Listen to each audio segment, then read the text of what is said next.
वक्रतुंड महाकाया सूर्यकोटि संप्रभ निर्विघ्नं कुरु मे देव सर्वकार्येषु सर्वदा। मंगलम भगवान विष्णु मंगलम गरुड़ध्वज मंगलम पुंडरीकाक्ष मंगलाय तनो हरि। शंकर शंकर हर हर शंकर शंकर शंकर जय जय शंकर। मंगल भवन मंगलहारी उमा जपते त्रिपुरारी। अब देखिए सावन भी, अब पुरुषोत्तम महीना तो खत्म हो गया, अब सावन मास 15 दिन बचा है। तो सावन महीने में शिव पुराण सुनने का बहुत बड़ा महत्व है। कहते हैं एक घड़ी आधे में पुनियाद, बिन सत्संग विवेक न हुई, राम कृपा बिना सुलभ न हुई। एक घड़ी आधे में। तो आप लोग जैसे सावन महीना में थोड़ा सा भी अगर शिव पुराण सुन रही हैं तो शिव जी बहुत खुश होते हैं। कहते हैं ये महीना में जो रुद्राभिषेक करता है, पार्थेश्वर महादेव का पूजन करता है, उसके हृदय में हम विराजमान होते हैं। तो अभी सावन महीने का शिव पुराने का कथा, सावन महीने का शिव जी का तो कथा है। अब एक दिन देखिए पार्वती माता बैठी थी।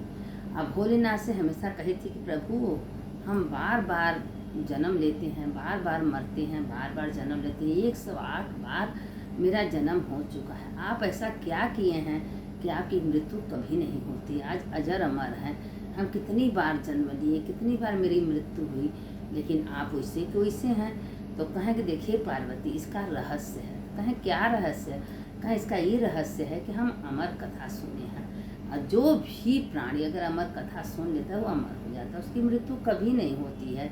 तो पार्वती माता भोलेनाथ से कहें कि प्रभु अगर अमर कथा आप अगर सुने हैं तो हमको क्यों नहीं सुनाते हैं? आप नहीं सोचते हैं कि हम भी अजर अमर हो जाएं? कहें क्यों नहीं चाहते हैं?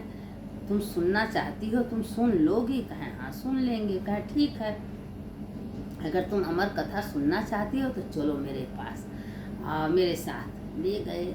जाते जाते जाते पहाड़ के गुफा में ले गए। वहाँ जाते डम डम डम डम डमरू बजाए। जितना चिड़िया चौंगी पंखी खूब उड़ उड़ के भाग गई, कोई भी वहाँ नहीं था।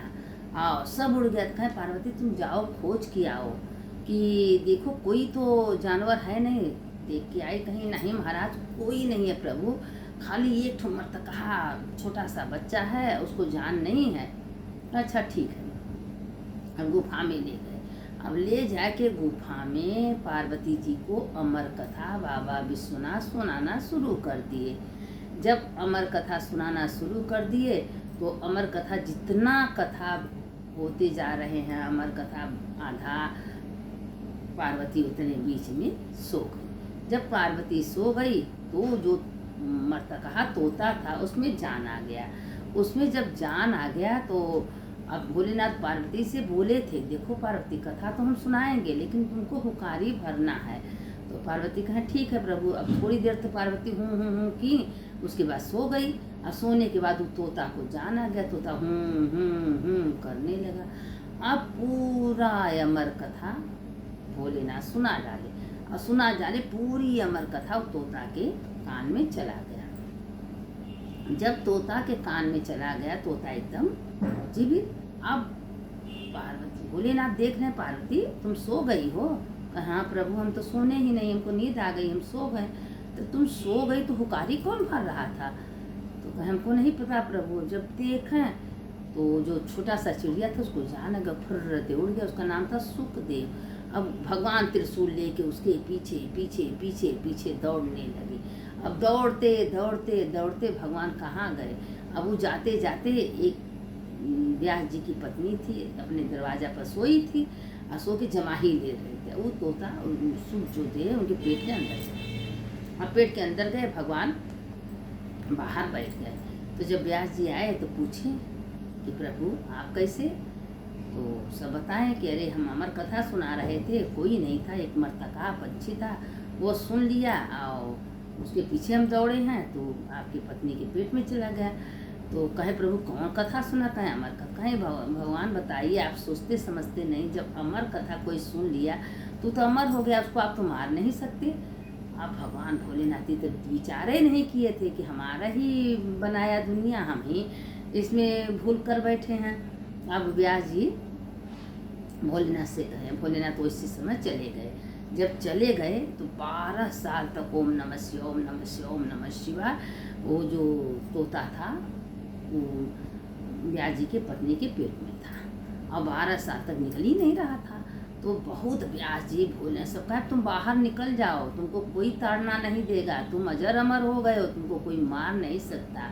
तो करते करते तब 12 साल के बाद वो बाहर निकला। उसी समय अपना बोरिया बिस्तर लिए चले गए। कहें बेटा तुम 12 साल के बाद निकले हो, अपने माँ बाप को कोई सुख नहीं दोगे? कहें क्या सुख है, दुनिया में कोई सुख नहीं, सब शरीर का सुख है, आत्मा तो एक परमात्मा में मिलन है। अब हम निकल गए हैं, जा रहे हैं, सबको अपना प्रवचन कथा सुनाएंगे। तो कथा का तो इससे बहुत बड़ा महत्व। अब क्या हुआ कि जाते जाते जाते तो सुखदेव जी वो जगह पर गए जहाँ राजा परीक्षित की जरूरत थी। राजा परीक्षित को कथा सुनाए। अब इसके आगे का कथा राजा परीक्षित को क्या सुनाए हम आप लोगों को कल सुनाएंगे, इसीलिए कथा बहुत छोटा डाल रहे हैं। कृपया करके आप लोग सुनिए, हो सके तो उसको लाइक करिए, सब्सक्राइब करिए, दूसरों को भेजिए, पुरखी भागी बनिए। ये कथा सुनने सुनाने से बहुत पुण्य होता है। और कथा तो जानती हैं, वैसे कथा का बहुत बड़ा महत्व है।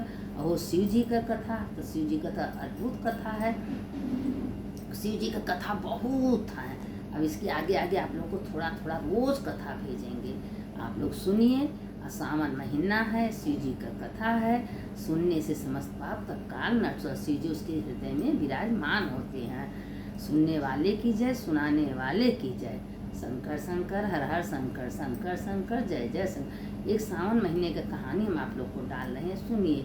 कि एक सास थी, बहू थी। सास अपने बहू से कही कि बेटा तुम्हारा तैयारी कर दो, हम जा रहे हैं काशी और गंगा के किनारे 1 महीना रहेंगे, सावन भर नहाएंगे।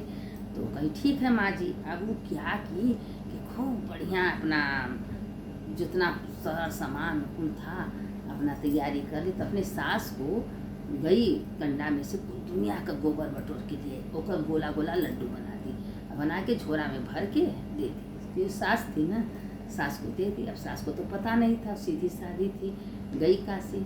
अब जब नहा धो के और सोचे कि झोरा में से लड्डू निकाल के पानी पिए, तो वो सब लड्डू देखिए भगवान भोलेनाथ की कृपा से वो लड्डू पूरा मेवा में बदल जाए। अब मेवा में बदल जाए तो उसको थोड़ा सा दान करें, थोड़ा सा पानी पे, इसे करते करते महीना भर बीता। अब घर जब महीना भर सावन भर बीता, जब घर में गई तो घर में पूरा सब धान रुपया पैसा सब भर गया। अब उसके पेट में पड़ी कलछूल कि मेरी सास नहाने गई तो इतना सब कुछ है, तो मेरी माँ क्यों नहीं नहाएगी। अपने माँ को तुरंत तत्काल फोन कर दी। अरे श्रद्धा किसी को होगा तब तो, उसके सास को तो श्रद्धा था, विश्वास था भगवान के प्रति, तब न नहाने गई तो सब कुछ हो। उसकी माँ को तो श्रद्धा था नहीं, कभी सत्संग सुनी नहीं थी, कभी पूजा पाठ की नहीं थी। अब जब उसकी माँ को जाना था तो मेवा का लड्डू, माँ मेवा डाल डाल के लड्डू, सचमुच का लड्डू बनाए। तो गोबर के लड्डू देती, लेकिन भगवान भोलेनाथ की कृपा से मेवा का बदल गया। और वो क्या थी कि मेवा का सचमुच लड्डू बनाए लोग कि दमादे का कमाई, बिटिया का बनाई, गोबर गोबर खाए, खाए सोए, कुछ न करे। करते करते जब उनवासी आया सावन का, तो सुअर बन के उसी जगह घूमने लगी। जब घूमने लगी तो अब जब 1 महीना हुआ तो दौड़ के गई, जाए अपनी माँ को ले आई। मेरी माँ को भी खूब धन दौलत पैसा कौड़ी हो गया वहाँ दे हैं। तो कहें जो यहाँ झोपड़िया था मेरी माँ थी, वो कहा गया तुम्हारी माँ इतनी दुष्ट पापनी थी कि बस खाती थी सोती थी, न कभी सत्संग, न कभी कथा, न कभी भगवान का नाम। देखो वो सुअर बन के वहाँ घूम रही है। देखे तो सच्चो सुअर। अब सुअर पकड़ के भगवान बहुत बड़े बड़े व्यास के पास गई। व्यास जी मेरी माँ को उद्धार कैसे होगा, मेरी माँ तो सुअर बन गई हैं। क्या उनकी करनी इतनी बुरी थी कि उनके अपने कर्मों, देखिए अपने कर्म के अनुसार आदमी को हर सुख सुविधा मिलता है, अपना कर्म जन्म भी अपने कर्मानुसार मिलता है। अब वो बड़े फेड़ में पड़ गई। अंत में क्या हुआ कि वो बताए कि अगर जो पूरा हर महीने का सावन नहाएगा, कथा पुराण सुनेगा, सत्संग कर, उसके नहाए के पानी से 1 महीना तुम अपनी माँ को नहवाओगी तो लास्ट में तुम्हारी माँ का फिर शरीर हो जाएगा। कहें ठीक। तो कहें देख लें, तो कहीं मेरी सास की सिवा तो कोई ऐसा करने वाला नहीं, मेरी सास तो बहुत पूजा पाठ स्नान दान करती हैं, उन्हीं की नहाए।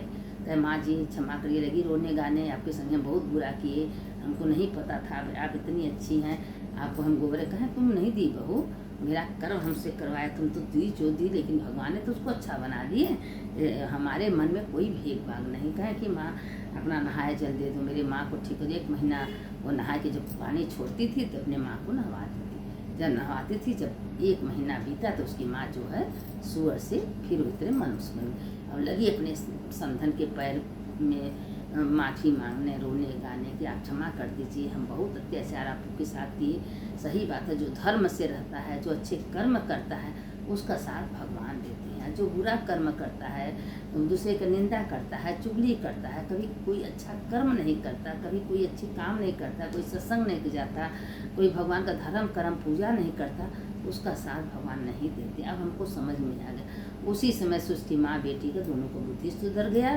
फिर हर महीने में नहाना धोना, दर्शन पूजा पाठ करने लगी।